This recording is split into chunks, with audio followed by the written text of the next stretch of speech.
Bienvenidos a este nuevo Hot Topics sobre preeclampsia, en el cual trataremos de demostrar que la preeclampsia es un continuo cardiovascular. Antes de iniciar este Hot Topics, queremos recordar nuestro canal El Traductor Médico. Es un canal de YouTube dedicado especialmente a estudiantes residentes de medicina con temas de fisiopatología aplicados a la práctica clínica. Aquí tienen nuestros canales adicionales, El Traductor Médico en Twitter, en Instagram y en Facebook. Comencemos entonces hablando sobre la preeclampsia.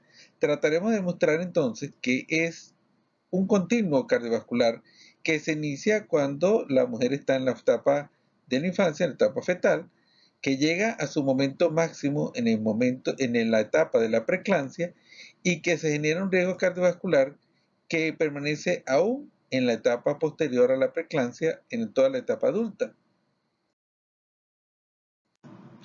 Comencemos entonces en la etapa adulta. Y digamos que este es el primer estudio donde se demuestra que la preeclampsia está asociado a daño cardíaco que permanece aún un año después del desarrollo de la preeclampsia. Es decir, que a un año después de que la paciente ha tenido su episodio de preeclampsia, ya se mantiene daño cardíaco o alteraciones en la estructura cardíaca, tanto en la geometría cardíaca con disfunción diastólica como en la función cardíaca, esencialmente en la función del ventrículo izquierdo, en contractilidad y en relajación. Es decir, que el corazón de la mujer que tuvo preeclampsia mantiene alteraciones en su estructura y en su función aún un año después del episodio de la preeclampsia. Diríamos entonces un año. Pero en este estudio que vemos a continuación, vemos que los cambios permanecen aún cuando la mujer de la preeclampsia ha alcanzado la quinta década. Y vemos entonces que en la quinta década, la mujer que ha desarrollado preeclampsia, a diferencia de la que no tuvo episodio de preeclampsia, mantiene mayores cifras de presión arterial, tanto sistólica como diastólica, tiene cifras de hemoglobina glicosilada mayores que la mujer que no tuvo preeclampsia y mantiene un riesgo cardiovascular más elevado generado esencialmente por la hipertensión. En este otro estudio reportado en el 2017 vemos que todos los trastornos hipertensivos del embarazo aumentan el riesgo cardiovascular futuro. Vemos entonces que el desarrollo de estos trastornos hipertensivos aumenta por 5 el desarrollo de hipertensión futura, multiplica por 3 el desarrollo de eventos coronarios isquémicos, multiplica por 2 los eventos cerebrovasculares y multiplica por 4 la enfermedad renal futura. Es decir, entonces que la mujer que desarrolló preeclampsia va a mantener un riesgo cardiovascular en todos los ámbitos: hipertensión, coronarias, cerebrovascular y renal. Y como vemos en este otro estudio, donde también se vuelve a demostrar que la preeclampsia se asocia con riesgo cardiovascular en el futuro para la mujer, vemos entonces que el desarrollo de la preeclampsia va a aumentar por 3 el riesgo de falla cardíaca en el futuro, va a multiplicar por 2 el riesgo de eventos cerebrovasculares, va a multiplicar por 2 la enfermedad coronaria y va a duplicar el riesgo de desarrollo de diabetes en el futuro.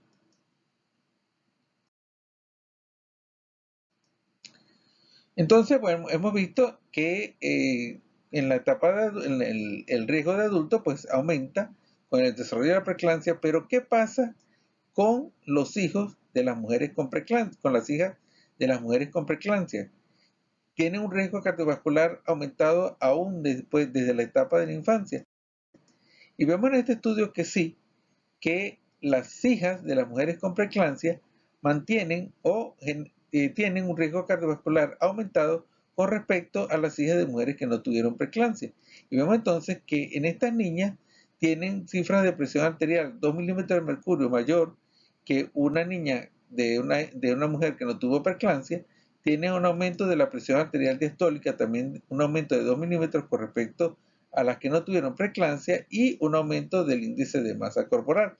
Es decir, entonces, que ya desde la etapa de la infancia ya tienen un riesgo cardiovascular aumentado con respecto a las que no tienen dentro de su contexto genético la preeclampsia.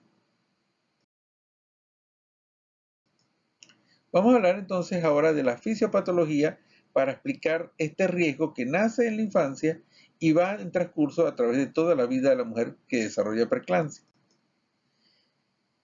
Las teorías más aceptadas actualmente nos dicen que el desarrollo de la preeclampsia parte desde un punto de alteración a nivel placentario, es una enfermedad de la placenta con desarrollo de hipoxia e isquemia, donde están imbricados factores tanto ambientales como factores genéticos.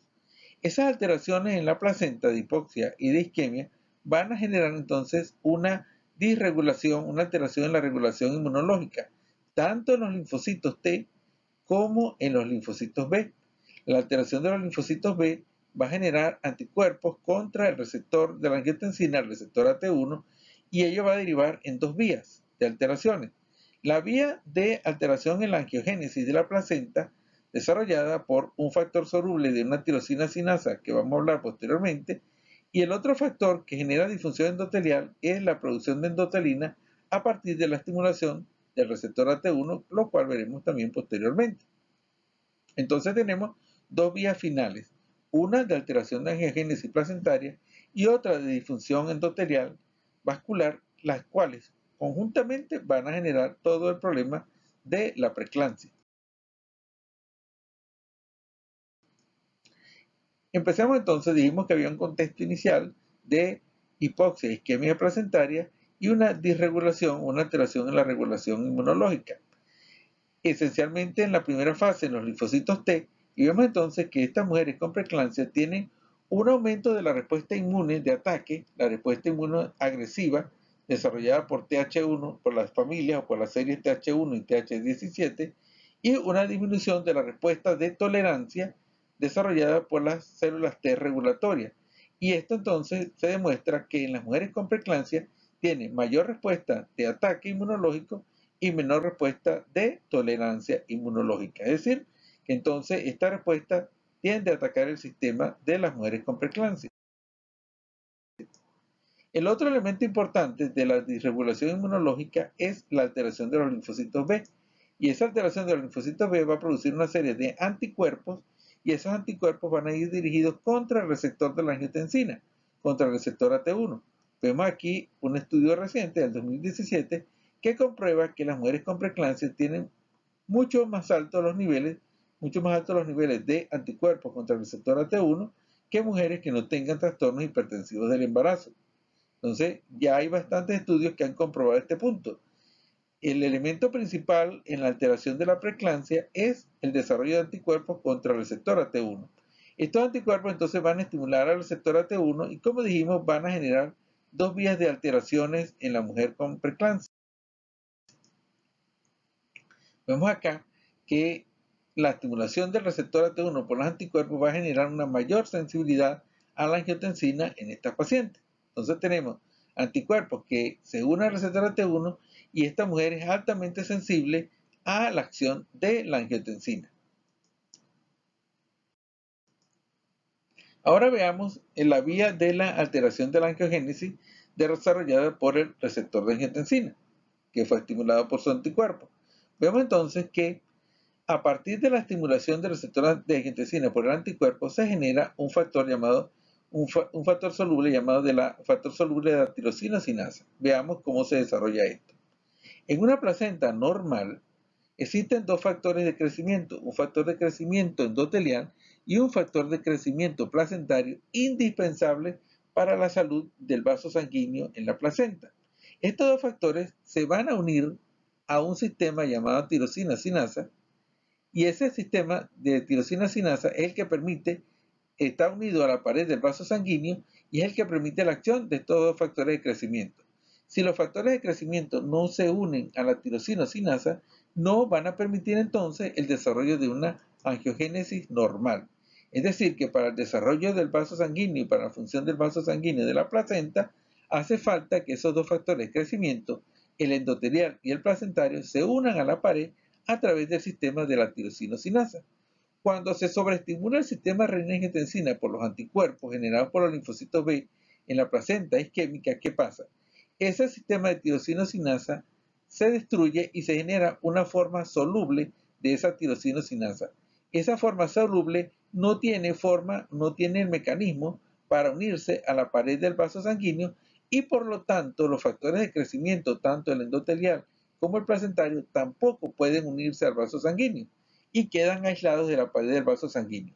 Por lo tanto, al no poder unirse, entonces se altera la angiogénesis de la placenta y todo ello va a conducir a una placenta aún más isquémica, con problemas de vasoconstricción más acentuados y con alteraciones en el desarrollo de los vasos sanguíneos, lo cual va a generar todo el trastorno característico de la preeclampsia.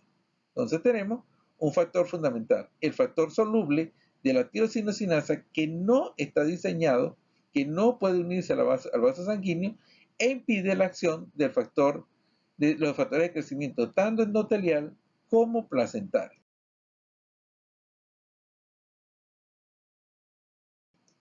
Vemos acá entonces un estudio en animales animales de experimentación, donde se demuestra que aquí tenemos el factor de crecimiento endotelial y cuando actúa ese factor soluble de tirosinosinasa, su acción disminuye y se produce una alteración en la angiogénesis placentaria. Este es el punto principal entonces para el problema de la preeclampsia.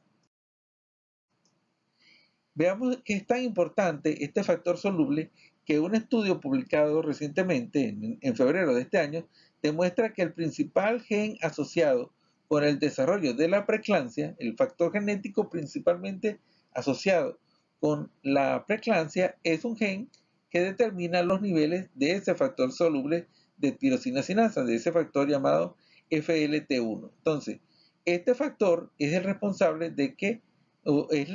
de la tendencia genética a el desarrollo de la preeclampsia. Entonces hemos demostrado ya desde el punto de vista genético la importancia de este factor soluble. Vemos acá que la otra vía, además del desarrollo por la cual el receptor de angiotensina es estimulado por el anticuerpo, dijimos que por una parte se estimulaba el factor soluble de la tirosinosinasa que desarrolla angiogénesis imperfecta, pero por el otro lado también se desarrolla endotelina. La endotelina es un potente vasoconstrictor y genera disfunción del endotelio. Entonces, al ser estimulada la endotelina, se ha demostrado que en las pacientes con preeclampsia se duplican los niveles de endotelina. Esto va a determinar entonces más disfunción endotelial, más vasoconstricción y más daño en el sistema cardiovascular. Entonces tenemos las dos vías que dijimos anteriormente, la de la angiogénesis perfecta y la de la endotelina. Vamos a hablar ahora sobre el papel de la aspirina en la preeclampsia. Vamos a hablar de los estudios más recientes y cómo se aplica o cómo entra la aspirina dentro de todo este proceso. Vemos entonces este estudio publicado en el mes de agosto en New England, y es un estudio donde se evalúa la acción de la aspirina versus placebo en embarazadas con alto riesgo de desarrollar preeclampsia pretérmino.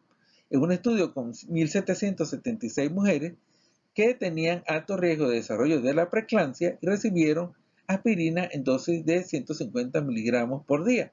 Estas mujeres estaban durante su embarazo en las semanas de la 11 a la 14ª hasta la semana número 36.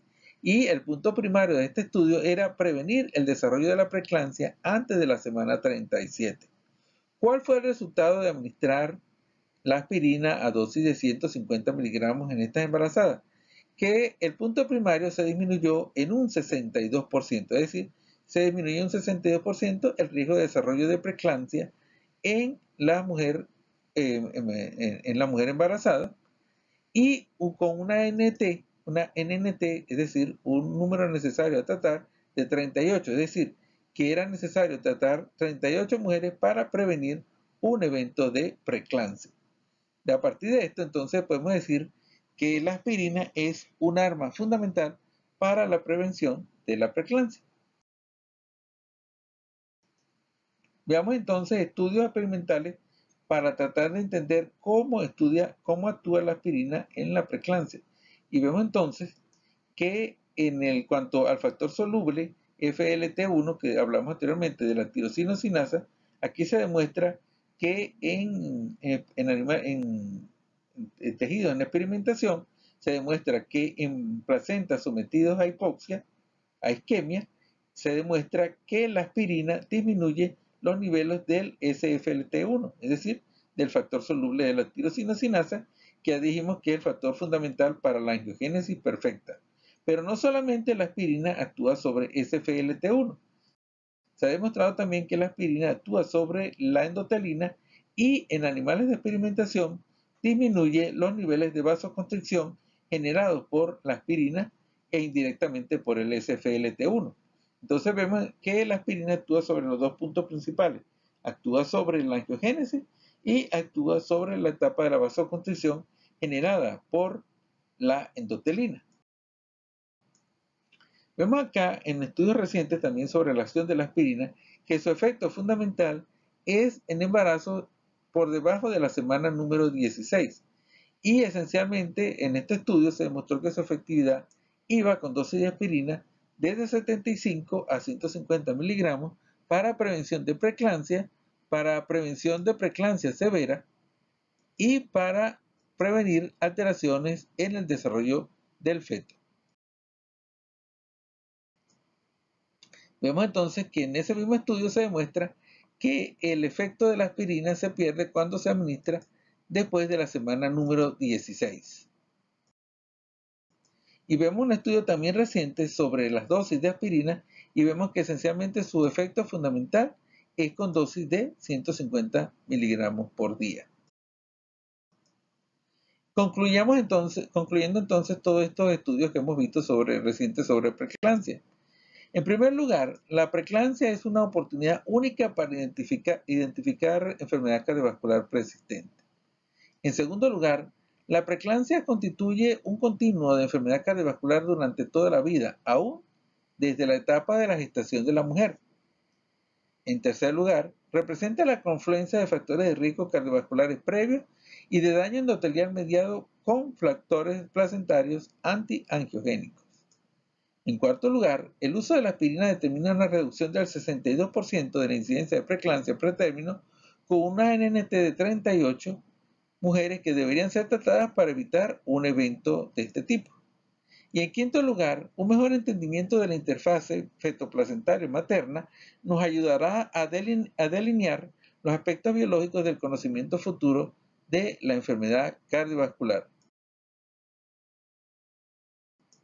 Por su atención, muchas gracias y volvemos a invitarlos a suscribirse a nuestro canal El Traductor Médico. Gracias por su atención.